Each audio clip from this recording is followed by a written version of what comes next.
Hi, good morning. Today I just want to share to you my notes on tips on how to write effective and meaningful paragraphs or essays.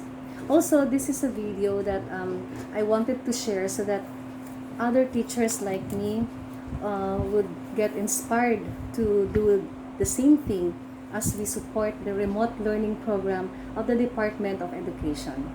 So I just have here a few tips on how to make your essays or your write-ups more meaningful and effective. Number one in my list here is the use of the sentence versus fragment. Unfortunately, many of us would get confused as to the use of the sentence, as to the characteristic of a sentence and a fragment. Take note, dear, that a fragment is just a part of a sentence, and it may consist of a subject or a predicate, but if it does not have a thought or a meaning, then it remains to be a fragment. And a sentence, on the other hand, may be one word or two or three, but it has a complete thought, then it's a sentence, right? So let's not be confused with these two here. Okay. Another tip here is on the use of the negative statements over positive statements. We always use the positive statements because they are more powerful. No, it makes our sentences more powerful than the negative statements. No, so be positive. Okay, just like I read a line that says there should be no injustice in education. So instead of saying that, why don't you just say there should be justice or there must be equality in education? That's, I think, a clearer and a more powerful statement. Right? Also, we use the passive voice, no, when we are writing. Let us not be passive, no. All right. There's a difference between the two. Maybe we will talk more of that in the next videos. All right. Here, I also noticed that most of the writers here would use overloaded or padded sentences, and it confuses the readers when you do such thing. Now, what are overloaded or padded sentences?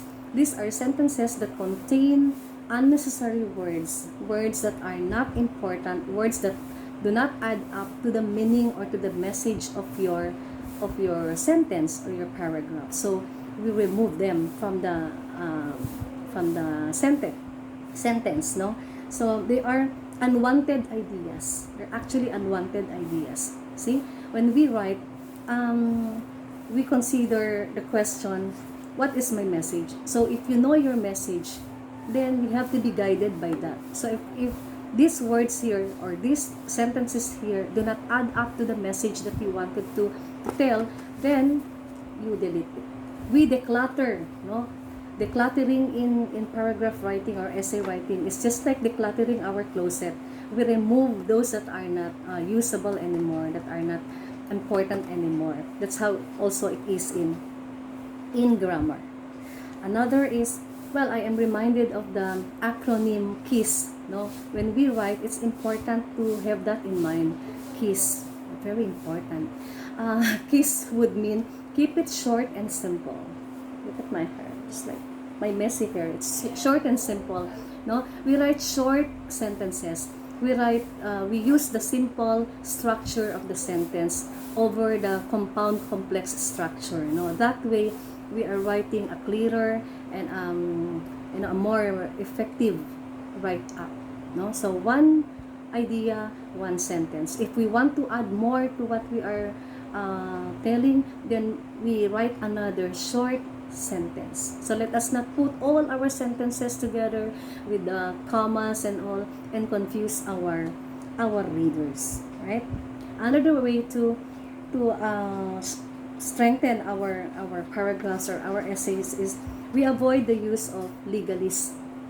You know what legalese are? These are the terms like amongst, thy, herewith, aforementioned, no? So we save them for other other forms of write-ups. They are not for the essays or the essays, personal essays such as this one here. And then, of course, the consistency of tense, that's very important, and parallelism, no? One moment you are talking about yourself, you're using the first person